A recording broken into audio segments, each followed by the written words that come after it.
Hello, everybody. Welcome to episode 189 of the Drop Set. The host and guest for today is me. It's kind of weird. I'm just in a room talking to myself, which is usually how I record these podcasts. But now I'm videoing myself as well. Seems kind of weird. If you're listening to this on Spotify or iTunes or wherever else you might listen to podcasts, you might think like, dude, I don't care about this. But I tell you what, it's first on my mind right now because I'm looking at myself and it's just weird. I don't know. I'm going to try it and see how it goes. The video thing is a very natural thing to do for if you've got an interview with somebody, right? But what I don't want to do is post like episode 188 on YouTube and then post episode 190 and have people say like, where's 189? Now, currently, I don't think anybody really watches that closely, but still, I'd like, for continuity's sake, I'm going to try this and do it, talking to you here, video people and audio people, in this room by myself. And we're just going to go with that and see what happens here. So, worst case scenario, we will never do it or speak of it ever again. So I apologize for the next episode that will come after this. Not because our guest is so bad, but because at the intro of it, I introduce it as episode 189. When this is 189, I was not planning on doing this episode today, but I had time. I had some stuff I wanted to talk about, so I figured, we'll do it. And I'm going to preempt that one. It's going to come out like Wednesday this week or something like that. So I'm still working on getting additional guests booked. I've got a couple of feelers out there right now. So if you have ideas, comments, suggestions, anybody that you'd like to hear on here, anybody that you find might have something interesting to say, let me know. Let me know, and I will extend an invitation. Of course, the way that I reach out to people is social media, typically through Instagram. And if they aren't my friend on Instagram, then you go into like message purgatory, and they may never see it. So if there can be, if you've got somebody that you know or follow or who follows you that you can broker an introduction with, that would greatly improve chances. So, yeah. So I've got the feelers out for a few of them right now.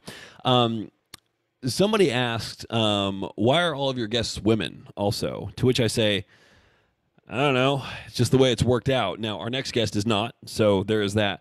Also, like I said, I reach out to people on social media, and one thing that's kind of interesting, and I've told this to a handful of people, I don't follow any male bodybuilders on social media.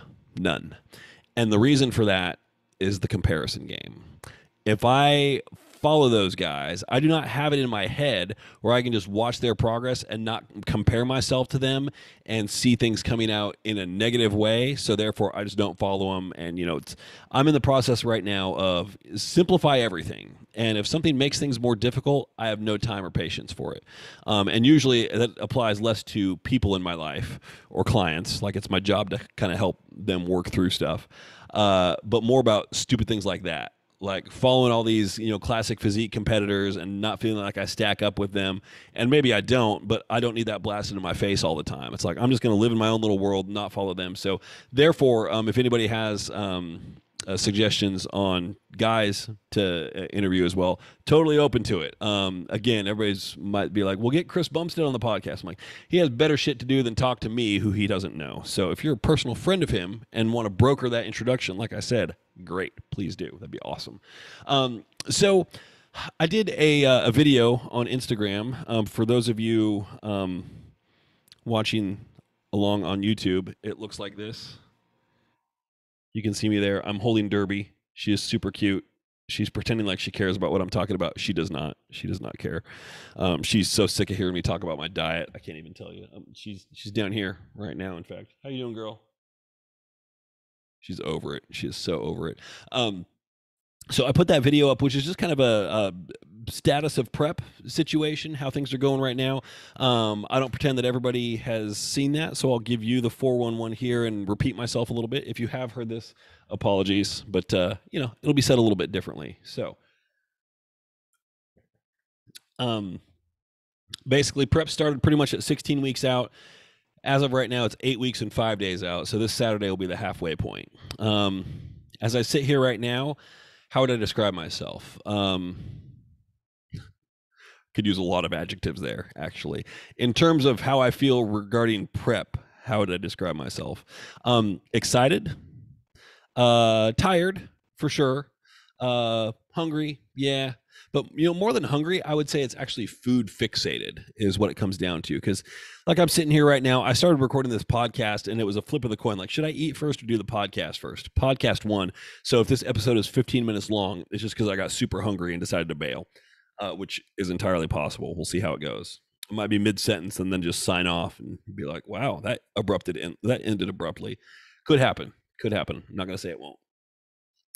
But more than being hungry, I'm just thinking about food a lot more. And I'm not really like fantasizing about all the stuff that I can't eat. It's just like, man, I want my next meal. Or like on a low carb day when my fats are also reduced, there are certain things that I miss. Like, man, I'd love to have that back. Oh, well, tomorrow, and I'll dig into that a little bit more. There's some perspective work that can be done there that we can all focus on a little bit and do some improvement on. Let's go over just the logistics first of all and some of the specifics. So when I started prep, my macros were pretty high. My protein has been steady at 250 pretty much every day. No change there. My fats have been right at, I think they started at 50. They dropped down. Now they're at 40. For the most part. My carbs started on high days at 525 and on low days at 425, so pretty high. I think I had 4 high days a week and 3 low days. It kind of alternate for the most part.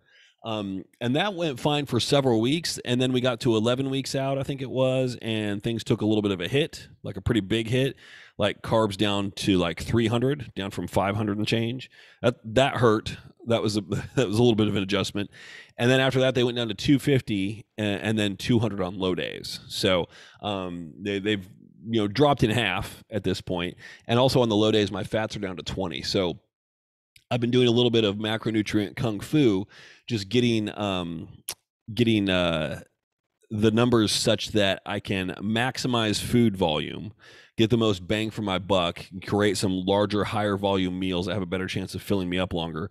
And also wrestling with leaner protein options. So today was the first time I implemented. I had been doing for my first meal just because, I am not a big believer that everything has to be super clean. Or like if it comes in a package, it's inherently evil. It's like, it's stupid. So my first meal, the protein source there was a 93.7 frozen turkey patty, Kroger brand. Awesome. Good stuff.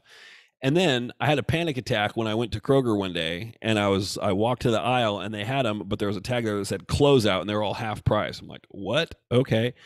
And so I buy the 3 boxes that are left. And I go back and like, I'm always there every few days. So I go back the next time and it's just gone and there's no tag that says closeout anymore. I'm like, shit, what do I do now? So I went through all those. I found another option and I tried that. I'm like, well, this tastes better, but it's also fattier. And I'm not really sure. Like it kind of makes the numbers a little bit of a stretch. I got to pull back on some other stuff that I don't really want to. So I was looking for other options and I settled on a combination of chicken and egg whites. Egg whites don't really do well with me if I do them in high amounts. There's stomach issues involved, and also eggs, just generally, if I have them consistently, they make me break out worse than I already do. So kind of a non-starter for me. But I started off with this. It's like 4 ounces of chicken and like 130 grams of egg whites. It was just pretty reasonable. And so if I do that, especially on my low days when I don't really have the fats to spare, and those turkey patties that were on closeout, they're back. So I picked up a couple boxes so I can go back to those maybe on the other days and not do the same thing every day. And that might, as far as my system is concerned, they might appreciate that if I only do the egg white and chicken combo like 3 days a week, something like that.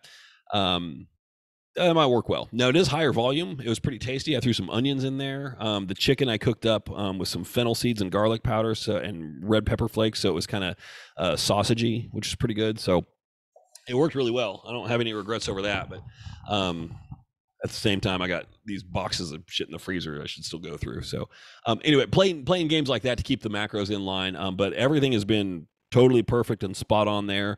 I've hit the targets every single day. No untracked bites of food or anything like that. And that's really the expectation, all the way up to the finish line is like, if I can't do this perfectly, I'm in no position to expect anybody else to do it either. So I've set myself up with a pretty low degree of difficulty, meaning that, I'm not traveling during this prep or anything like that. And that, was because I started planning for this show a year before prep started. So yeah, it should be pretty clear sailing if you do that. So Today's a rest day, which is why we get an extra podcast today. I'm going to do a little blog writing. So keeping stress low, sleeping a lot, taking naps every now and then, staying ahead on all life things, staying caught up on work, keeping my inbox empty, all the things that I do to keep my stress down, really focusing on that and creating some me time myself. Like, this can't be all about bodybuilding 24/7. Like, so I'm still doing music work as well, doing some songwriting, fine tuning demos, coming up with new parts for stuff. And that's what I listen to during cardio. So for me, cardio is been the biggest surprise of prep because I am legitimately enjoying it. Like, that's when I sit down and I listen to my songs and form notes on what I want to do. So it's really useful for that. I wake up and instead of like, oh God, I got to get through this cardio, it's like, oh, okay, cool. Oh, I want to listen to X and I've got an idea here. Let me hear how it comes out. The only thing that I need to do is make sure that when I'm listening to that stuff, I don't get so distracted that my cardio intensity drops off a little bit. And so far, that hasn't really been an issue. I think I could push a little bit harder on it, and so that's my focus for this week. I'm on the spin bike, so just more stand-up time on the bike, basically.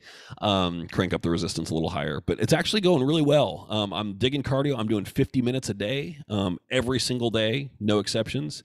It just feels good to be in a routine. And coach is only asking me to do 6 days. And if my legs get to the point where like, oh my God, I need a break, then, I'll take a day. But today would have been that day following yesterday's leg workout. And it was a little bit of a slog to get through, but they feel okay. And I don't have to train legs again until Thursday, so I'll be fine. So yeah, the cardio is going really well. Diet's fine. Like I said, hungry, but here's the thing. I was hungry on 500 grams of carbs. So the fact now, like today is 200, whatever. It's more of what I was already experiencing. It's not a big deal. It's really more like food fixation, which has really changed. Just like I'm always thinking about it. And it's not like I'm fantasizing about Oreos or Chips Ahoy, which are like, my staple junk food things, or pizza or Five Guys, which I didn't get last week. I was kind of bummed about that. It's the first time I've gone without a cheat meal in a week, and I don't know how long. Like, the last cut that I did was in 2018, and I went through that whole cut, and up until peak week, I did a cheat meal every single week. Coach's instructions, but still, every single week. And so, of course, in the off season, same thing. 2 or 3 a week sometimes, maybe. So, and pushing as hard as I am now, and kind of feeling the diet a little bit. When Coach told me like, yeah, we're gonna skip it this week, it's like, oh man, that kind of hurts my soul a little bit. Hurt for about 15 minutes, and then I got over it and moved on. But it's for the best. And at this point, like, I don't really care all that much. Like, it would be nice. I know I will benefit from it. I know I'll benefit more from it if we wait a little bit longer for it. And ultimately, it's like results. And if I have to go the rest of the time until showtime to get another one, hey, so be it. Whatever. I mean, it's about the process and working through and making improvements to the greatest extent that you can. And it just means that after show day, everything's going to taste that much better. So not a big deal. I'm still reasonably well fed. Now, I could be singing a totally different tune in 3 weeks if macros take a big hit here again. And now I'm like really, really hangry, and just like, you might see these podcasts take a turn for the worst. I liken it to, I don't know how many people there have seen Star Trek Beyond, which was the latest movie in the Star Trek franchise. There are other examples of this in cinematic history. I feel like one of the Alien movies was probably like this as well, where you see like the video recording of the captain's log on the ship that has crashed, but other people have found it, so they're trying to find out what happened.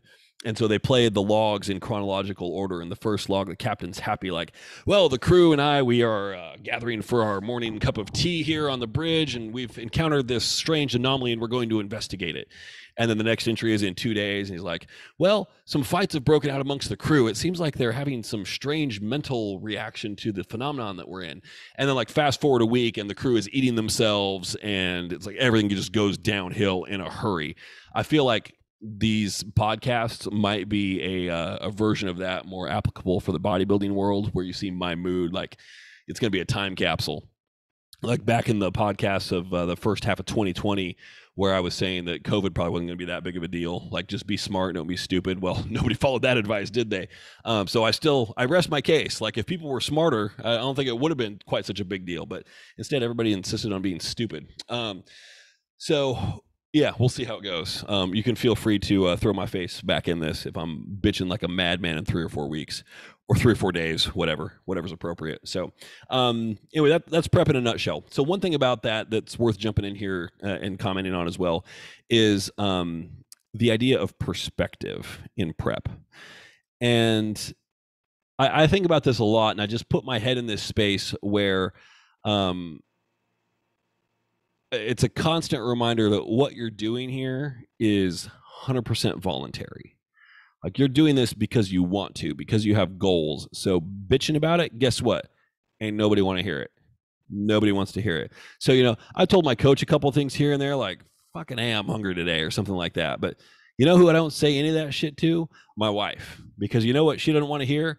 That. Because you know what she would say? Well, you're choosing to do this. And she is absolutely right. And so, like, I always tell people, don't make your prep somebody else's problem. Which doesn't mean suffer in silence or anything like that. It might mean that, but it also means, like, it's not really suffering if you're forcing yourself to do it and you're doing it voluntarily. And for perspective here, and this might be like, whoa, he just got real dark there. Just keep in mind, like, what am I experiencing here? Well, I'm tired and hungry. Guess what? Probably, I would say a majority of the population of planet Earth is like that every day, and they don't have a choice.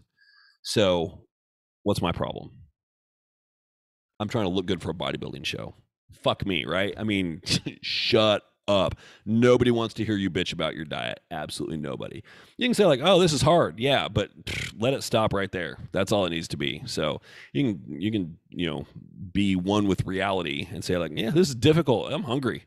But I don't consider that bitching about it. That's a statement of fact.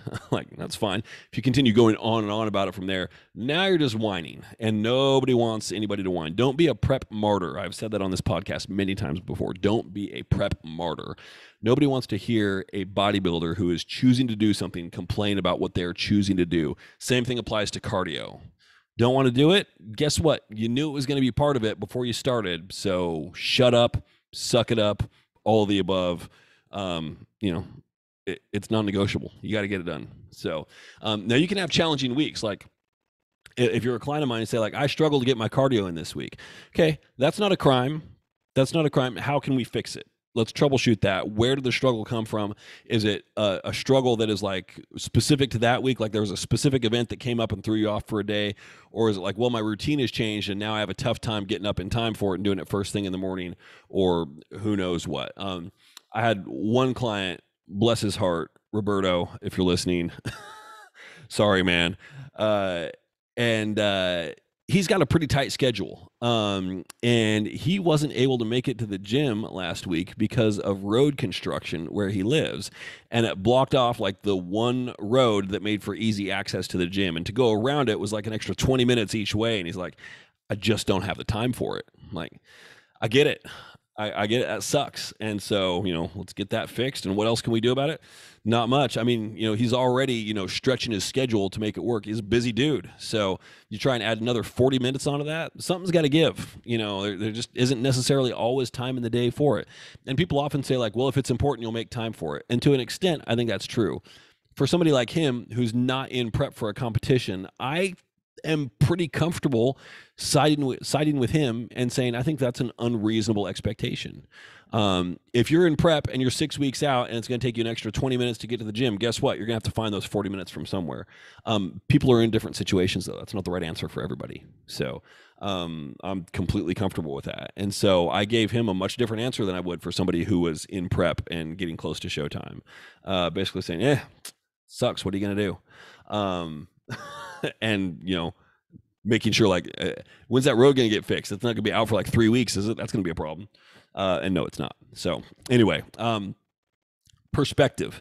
Remember that this is voluntary. Nobody wants to hear you complain about it. Nobody. You can complain to your coach, and that's fine. And at some point, I will accept that. And at some point, I'm going to say, you need to suck it up and turn that button off. Because the other thing is, like, this can't all be just about the time that you spend up on stage. You've got to be able to enjoy the process involved in getting yourself ready to be up there as well, because that is almost 100% of the time involved in this. It's like, as I often do, I'll take this back to music.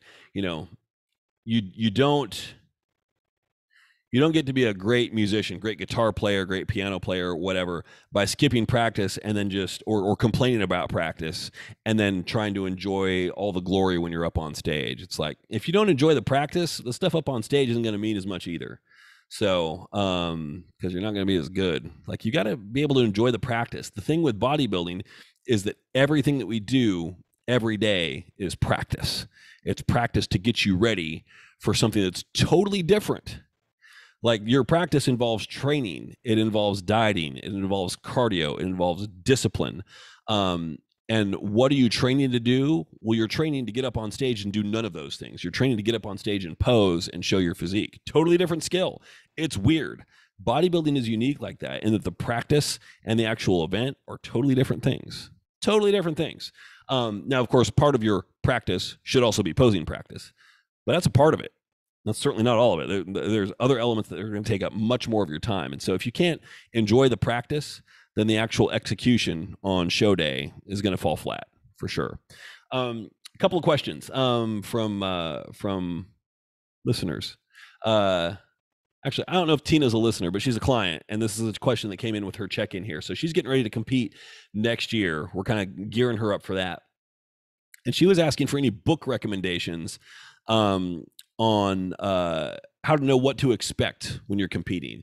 And spoiler alert, I don't have any book recommendations because I don't think there's enough that could be written about that would fill a book, unless you're talking like, you know, like a booklet maybe, or an ebook. It's like 10 pages long or something. Maybe I'll write it. I don't know. So she's like things about practical things like when to order the suit, when to start practicing in heels, but also a lot of it, as far as I'm concerned, the big unknown, because those are all things, you know, you got a coach, ask him. And so we tackled all this stuff at check-in today. Basically like when to start practicing in heels. As soon as you know you're going to compete, buy your heels and start practicing in them. Because even if you're good walking in heels, it's different. Like they're a different set and everything, you know, from what I gather, I'm not a heel guy myself. I prefer just a little kitten heel, not a big one. From what I gather, like every pair of shoes feels a little different. So get your competition heels sooner rather than later so that you've got time to start practicing those early.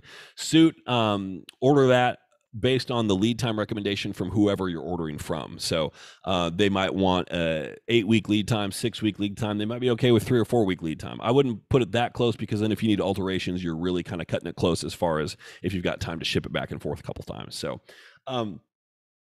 let's see. The one thing that people often want to know about when it comes to competing, and these are things that are just unknowable until you do it, is what's it going to be like backstage? And when I gave Tina the response this morning, I came up with a pretty good analogy here. So it's kind of like going to a concert. So if you've ever been at a big arena or stadium before a concert goes down, you got this huge crew of roadies setting everything up, setting up the sound system, setting up the stage, setting up the lighting, setting up the pyrotechnics, setting up the instruments on stage, getting the front of house sound guy set up with his stuff. They go through sound check. They do all this stuff. They're roadies. They do this for a living. They know what they're doing. So now, but it's very much a mobile operation. It's kind of fly by night. They're in one city, pack up, put it on the trucks, go out to the next stop. A bodybuilding show is kind of similar to that in that you're invading a venue, you're setting up all your stuff, you're having your event, and then you're tearing it down, but there isn't necessarily another one that you go to like the next day, right? So, and the other thing is you don't have a bunch of professional roadies setting this stuff up. It's people involved with the show. A lot of them are volunteers. It's not what they do. Like there are not people who are professionals at setting up for a bodybuilding show, right? So it's just the people involved with the show, the promoter, friends and families of the promoter. You know, they got to get if there's a portable stage to be set up, they got to put that together. They got to, get their sound guy in who does this before, make sure everything's hooked up right. Okay. And there was a show this weekend that I had clients and the sound guy didn't show up to finals. So they did finals without music. It's like, or somebody played it from a phone or something like that. It's like, good Lord. So the point is, like, it's a big operation, but it's not full of the same professionals that do this all the time, every single day. Meaning it can be a shit show where anything can happen. Like your sound guy doesn't show up. Oh, you know what? We got the lighting system. It's not compatible with the power in the building. We just blew a circuit. So we're going to have to go with house lights instead. Who knows? Who knows? I've had it happen before where they order a stage from a rental company, and instead of being a 3-foot stage, it was like a 10-inch stage. So instead of taking a couple of steps and you're like elevated up above everybody a little bit, you're like 10 inches up and basically on the same level, eye level as everybody else, as the judges. It's super weird. I've seen shows from pictures where it's like, what kind of rinky-dink operation is this? Like, they've just got house lights. They have no lighting system. They've got this thing that's really not even a stage. They've got people basically just at eye level, ground level. Like, doesn't even look like a show. It looks like some people just got tanned up and they're wearing suits and they walked into a room and there's people sitting in front of them at a desk with pieces of paper on them. Like, it doesn't look like a bodybuilding show at all. So expect anything. Basically, practice what you need to know. Get your posing down. Have your physique ready. Get your posing down, and don't rely on, okay, I'm going to enter on this side of the stage. It's like, who knows? That side of the stage might be on fire. It might be blocked off by something from an event that's happening there the next day. You know, so like, oh yeah, we said everybody was going to come in over here. You're actually going to come in over here. Oh, I've been practicing my walk coming from the other direction. If you can't walk to a point on stage coming in from both directions, you did not pose correctly. So you did not practice your posing correctly. So be ready for anything, and don't rely on the expediters. They're usually really good. They got their hands full. They got a lot of stuff going on, and you don't want to put your ability to be on stage solely in their hands. So it's up to you. I always tell people one thing you never do: never wear headphones backstage. It is not your job to block everything out. It is your job to pay the fuck attention to what's going on, so that you always know what's happening. You know who's on stage. You're looking at the order of events. I got 5 classes left to go before I'm up. Okay, all right. Yeah, probably time to start pumping up. Okay, let me get some carbs in my system. Pay attention to what's going on stage. Like, sneak a peek over there if you can. Listen to the head judge. If you can, get into position where you can see the people on stage and hear the head judge. Try to get a sense for how fast they're moving people through the poses, and see if you notice, like, oh, this is a smaller class, so they're really rushing them through, or they're really giving them time because it's a smaller class and they don't have to do multiple call outs. Or this class has 15 people, they're just having them do front, back, next call out really fast. So that would give you a sense as far as like how much you need to button up and tighten up your posing and your transitions. So listen, come prepared. Like, have a good packing list that your coach should have sent you. I have one if anybody's curious. And be prepared for all contingencies, and pay attention. If you do those things, you can't really go wrong as long as you've got your coach on call ready to answer whatever questions you have, because there will be questions. Always. You can never preempt every question from a coach's perspective. You think you can answer them all. There's always something new, some random question that's never been thought of before. So, yeah, so no references, Tina, on books or anything like that, but maybe I'll write one up. Who's calling me here? Should I answer this call on the podcast? I'm not going to. No. It's from some random number in North Carolina. I don't think that's for me. So, the other thing to talk about here, this comes from Paul. This is via Instagram also. So quoting Paul, he says, been listening to the podcast and really enjoy the show. My question is prep for people who eat out at restaurants eat out at restaurants a lot for work meetings. Is that something you've worked around? Completely understand if that's tough to do. So, Paul, and I kind of... Paul then followed up with an email on that, and so I gave him a more in-depth answer there. But and I would say ultimately it depends, of course, because it always does. Depends on what you're doing. And what I told Paul is, like, for a lifestyle client, yeah, I mean, we can estimate, we can do okay. I've got one client right now who works on a cruise ship. And so his ability to control his own food is very, very limited. And the menu for food that is available for him changes every day. Like, he has no ability to do his own meal prep. He's got like rice cakes and protein powder, and then he's got to go to, like, you know, the common eating area for other meals. And so he is kind of at the mercy of what they have on a given day, and sometimes the options aren't great. And ultimately, it comes down to how well can you eyeball and estimate this stuff. And so what I'm doing with him, because we've got questions about like how accurate some of these estimates are. So what I told him to do, and I just told him this on Friday, I think it was, is whenever you get a meal from there, take a picture of it and send it to me, and I'm going to help walk you through how I break that down. And so he sent over a couple things that are like some pork dishes, one that was like a pork and salmon, one that was like scrambled eggs with ham thrown in. And so there's strategies involved. They're like, okay, scrambled eggs and ham, great. So if you've never scrambled an egg in your life before, it's going to be difficult to estimate a portion size on a plate of scrambled eggs. But if you have, you can probably make a reasonable guess as to whether this is like 3 or 4 eggs. And if you're like not sure, split the difference and call it 3.5. It's fine. But what you want to do with something like that is take your eggs and your ham and separate them out a little bit so that you can see what's what. Like, how much ham is there? That looks like 2 ounces. Well, you separate it out. Oh, it's like a half ounce. Okay, and you've got to have some frame of reference. So the deck of card equals 3 ounces when it comes to protein serving. That will get you in the right ballpark for sure. You can kind of eyeball that. But what I'm doing with him is I'm like, take a picture of it, and I'm going to walk you through exactly what I see on the plate. And this is based on his description of it as well. So like, what's it called? And he had something that was like beef in a red wine sauce. I'm like, okay, well, looking at it, most beef dishes that are going to be served en masse to a whole bunch of people probably going to be inexpensive beef. So probably like chuck roast, right? So we can make the assumption that it's that. The portion size looked like it was about 6 ounces. Okay, cool. Then you Google red wine sauce. Okay, well, what are the components in red wine sauce? Well, it's wine, it's oil, and it's a bunch of other stuff that doesn't add anything. So you make an estimate there, like, okay, let's just add 2 teaspoons of oil onto that, just as kind of a ballpark, so we're accounting for the added fats there. And there was a carb serving involved, so you kind of eyeball that. Again, a baseball is about a cup, so you can make some reasonable estimates there. So your ability to eyeball and estimate things with some good degree of precision is really important. But I would also say, if the goal is competition prep, that just doesn't work.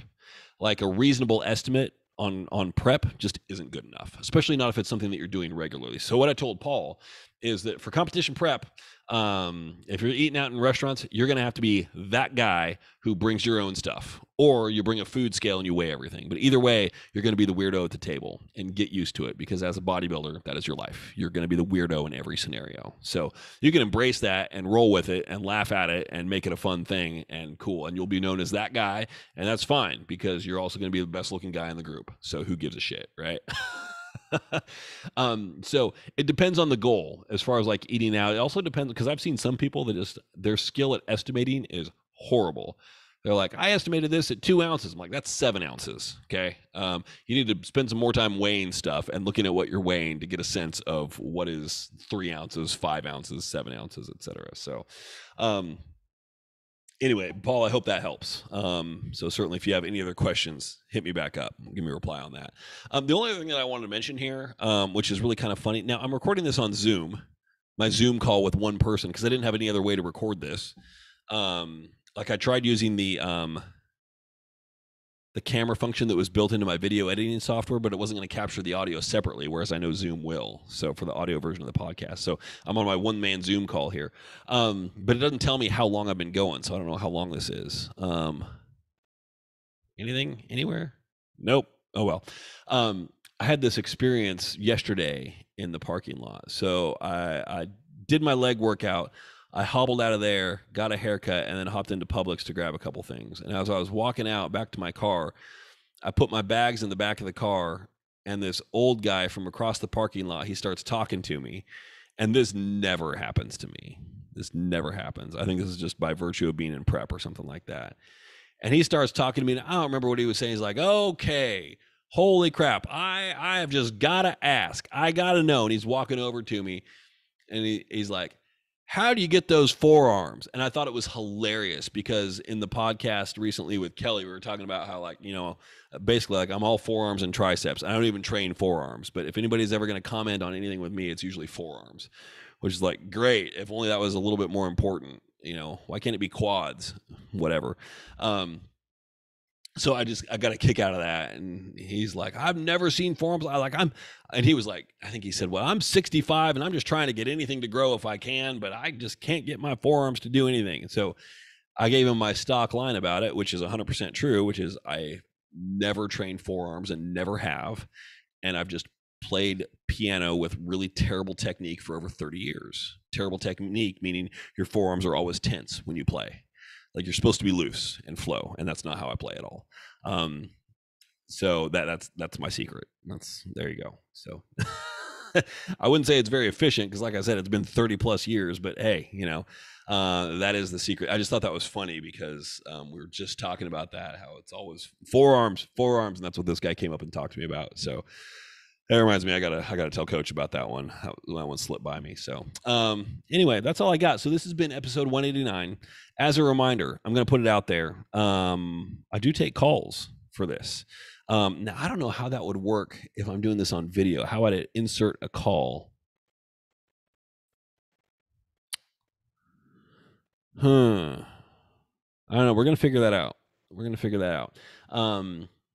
I guess the other thing you could do is you could record your message in like an Instagram video and message it to me. That might work too. I can get that on the computer. That should work. I don't know. You know how to find me. So 5starphysique.com. You can go to the dropset.com, which I've recently revised with some more relevant links and information up there. You can contact me through the website. You can find me on social media. Instagram is the best, at Darin_star. I am marginally active now on my Twitter account, which is, God, I don't even know what it is, at Darin Star, I think, no underscore. Facebook page I'm totally ignoring at this point, like a great business person would, right? It's amazing I'm still in business, honestly. So I'm thankful to be not only still in business, but as busy as I am. It's a good problem to have, considering how much I suck at some of this stuff.